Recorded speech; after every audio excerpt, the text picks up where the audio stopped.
ഈ ആമുഖഭാഷണം എന്ന ഒരു പ്രത്യേകമായ ഒരു ഏറ്റുകെട്ട് വന്നത് രണ്ട് കാര്യങ്ങളാണ് എന്നെ ഏൽപ്പിച്ചത്. ഒന്ന്, EPML എന്ന വലിയ ഒരു ദൗത്യം നിർവഹിച്ചുകൊണ്ടിരിക്കുന്ന സംഘടന 2011 കാലയളവ് മുതൽ നമ്മുടെ പഞ്ചായത്തിന്റെ പരിധിക്കകത്ത് വളരെ സജീവമായി പ്രവർത്തിച്ചുകൊണ്ടിരിക്കുന്നു.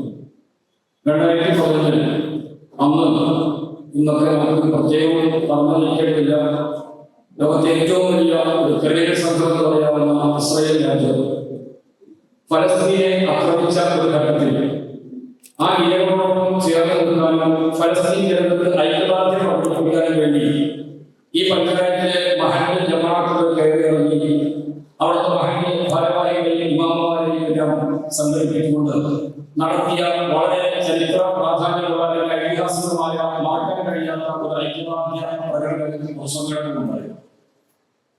ആ ഐക്യദാർഢ്യ സമ്മേളനത്തിന്റെ പ്രത്യേകിച്ച് ഒരു ബാനറിന്റെ കീഴിലായിരുന്നില്ല. വഴക്ക പഞ്ചായത്തിലെ എല്ലാ വിഭാഗം ആളുകളെയും പങ്കെടുപ്പിക്കുന്ന ഒരു പ്രോഗ്രാമാണ്. അതിന്റെ ഒരു അവലോകനം നടത്തുന്ന സമയത്ത് വളരെ കണക്കുകൾ അവതരിപ്പിക്കാനും ആ പ്രോഗ്രാം അവലോകനം ചെയ്യാൻ കൂടിയ ആ സദസ്സിലാണ് നമുക്ക് ഇത്തരം വിഷയങ്ങൾ ഇനിയും ഇന്ത്യ രാജ്യത്ത് ഉണ്ടാകും, നമ്മുടെ ചുറ്റുപാടിലുണ്ടാകും. അപ്പോൾ തീർച്ചയായും അങ്ങനെ പ്രതികരിക്കാൻ കഴിയുന്ന, ഇടപെടാൻ കഴിയുന്ന, ബോധവൽക്കരിക്കാൻ കഴിയുന്ന നല്ല ഒരു വേദി രൂപപ്പെടേണ്ടതുണ്ട് എന്ന ചിന്തയിൽ നിന്നാണ് വാഴക്കുളം പഞ്ചായത്ത് മുസ്ലിം മഹല്ല് സൊസൈറ്റി 2011 അവസാനത്തിൽ രൂപം കൊള്ളുന്നത്. അന്ന് തന്നെ ഇതിന്റെ കാര്യത്തിന്റെ ഒരു പോളിസി നിശ്ചയിച്ചിരുന്നു. ഇത് വിവിധ മതസംഘടനകൾ ഈ നാട്ടിൽ പ്രവർത്തിക്കുന്നുണ്ട്, അവരുടെ പ്രവർത്തനങ്ങളെ കരകയറ്റാനോ നിയന്ത്രിക്കാനോ ഈ സംഘടനയ്ക്ക് ലക്ഷ്യമില്ല. വിവിധ മഹല്ലുകൾ അതിന്റെ ആചാരാനുഷ്ഠാനങ്ങളും അതിന്റെ ഭരണകർത്താക്കളും ഇമാമമാരും നിശ്ചയിക്കുന്ന നേതൃത്വം കൊടുക്കുന്ന വ്യത്യസ്തമായ പരിപാടികൾ നടത്തിക്കൊണ്ടിരിക്കുന്നുണ്ട്. ആളുകൾ ഈ രീതിയിൽ ഇടപെടേണ്ടതില്ല. നേരെക്കുറിച്ച് ഇന്ത്യ രാജ്യത്തിന്റെ ലോകതലത്തിലൊക്കെ മുസ്ലിം സമൂഹം മാത്രമല്ല, ന്യൂനപക്ഷങ്ങളും അതേപോലെ തന്നെ ഇരകളാക്കപ്പെടുന്ന ഒരുപാട് മനുഷ്യരുണ്ട്.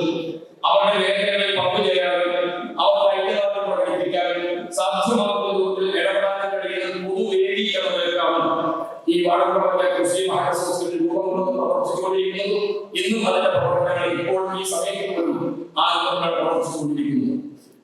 അതോടൊപ്പം തന്നെ തീർച്ചയായും പേര് സൂചിപ്പിക്കുന്നത് പോലെ ഈ പഞ്ചായത്തിലെ മുസ്ലിം മഹല്ലുകളാണ് മഹല്ല് അസോസിയേഷൻ പറയുമ്പോൾ ആ മഹല്ലിലെ ഭാരവാഹികളും അവിടുത്തെ മഹല്ല് നിവാസികളും മഹല്ല് അംഗങ്ങളും അതിനെ നയിക്കുന്ന ഇമാമുമാരുമാണ് ഇതിന്റെ കാമ്പ് എന്ന് പറയുന്നത്. തീർച്ചയായും ഈ സദസ്സുമൊക്കെ അത് സാക്ഷ്യം വഹിക്കുന്നുണ്ട്.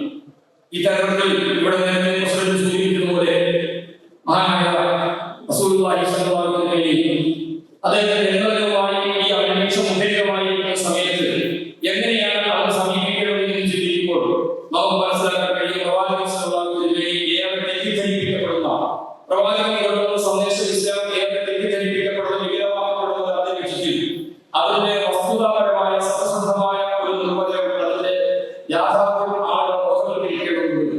മുസ്ലിം സമൂഹം മാത്രമല്ല, അതോടൊപ്പം സഹവസിക്കുന്ന നിരവധി വ്യവഹാര മേഖലയിൽ നമ്മോട് എൻഗേജ് ചെയ്യുന്ന മുഴുവൻ മനുഷ്യരെയും അത്തരം കാര്യങ്ങളിൽ ബോധവൽക്കരിക്കേണ്ടതുണ്ട്. അതുകൊണ്ട് മുഹമ്മദ് റസൂലുള്ളാഹി സ്വല്ലല്ലാഹു അലൈഹി വസല്ലം മാനവികതയുടെ പ്രവാചകനായിരുന്നു എന്ന യാഥാർത്ഥ്യത്തെ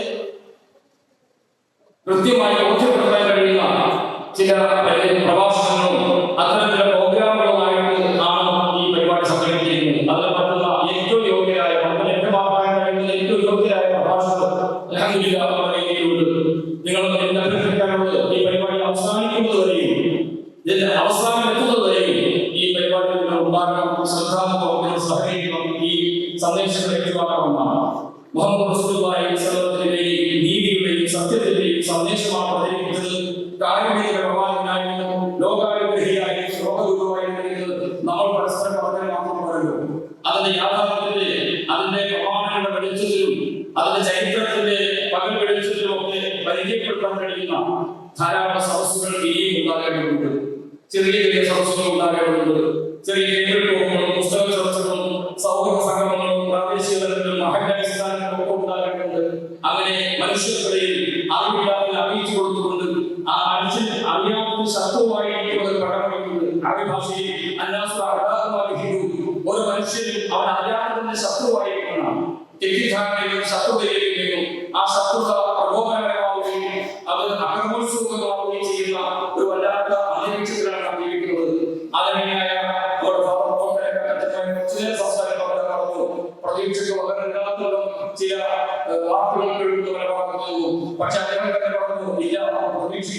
ശുഭപ്രതീക്ഷയുണ്ട്. നന്മയുടെ വാഗ്ദാനങ്ങൾ അവസാനിച്ചിട്ടില്ല.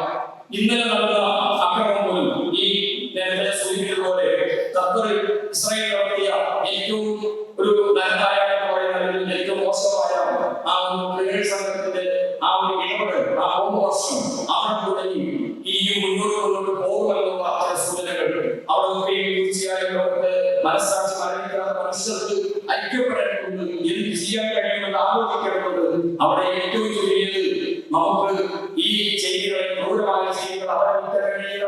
അതേപോലെ തന്നെ അവരുടെ ഉൽപ്പന്നങ്ങൾ ബഹിഷ്കരിക്കാൻ കഴിയില്ല. അവരോടുള്ള ആ എല്ലാ തരത്തിലുള്ള ഉദ്ദേശവും അവരുടെ വൈകാരികമായ വെറുപ്പും പ്രകടിപ്പിക്കുന്ന നിരവധി പരിപാടികളിലൂടെ ലോകത്തിന്റെ മനസ്സാക്ഷി നമുക്ക് അനുഭവമാക്കിയെടുക്കാൻ കഴിയില്ല.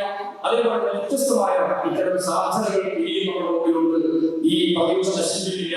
നമ്മൾ നിരാശപ്പെടുകയോ നിസ്സംഗരായി മാറുകയോ ചെയ്യാതെ കരുത്തോടുകൂടി മുന്നോട്ട് പോകണം. അതിന് വേദിയായ പ്ലാറ്റ്ഫോമാണ് മുസ്ലിം അസോസിയേഷൻ എന്ന് മാത്രം സൂചിപ്പിച്ചുകൊണ്ട് ഈ പരിപാടിയുടെ മുഹമ്മദ് വിഷയത്തിൽ ഞാൻ ഒന്നും പരാമർശിക്കേണ്ടതില്ല. അതിന് യോഗ്യരായ പ്രഭാഷകരെയാണ് നമുക്ക് ലഭിച്ചിരിക്കുന്നത്. ആ ദൗത്യം അവർ നിർവഹിക്കുന്ന ബോധ്യമുണ്ട്. അതുകൊണ്ട് തന്നെ ഈ ഇത്തരം പരിപാടികൾ മാത്രമല്ല, തുടർന്നുള്ള ഈ അസോസിയേഷന്റെ പരിപാടികളിലും നിങ്ങളുടെ ഏറ്റവും മനസ്സിൽ നിറഞ്ഞ ആത്മാർത്ഥമായ കലവറയില്ലാത്ത സഹകരണം ഉണ്ടാകണം, പിന്തുണയുണ്ടാകണം എന്ന് മാത്രം സൂചിപ്പിച്ചുകൊണ്ട് അഭ്യർത്ഥിക്കുന്നു.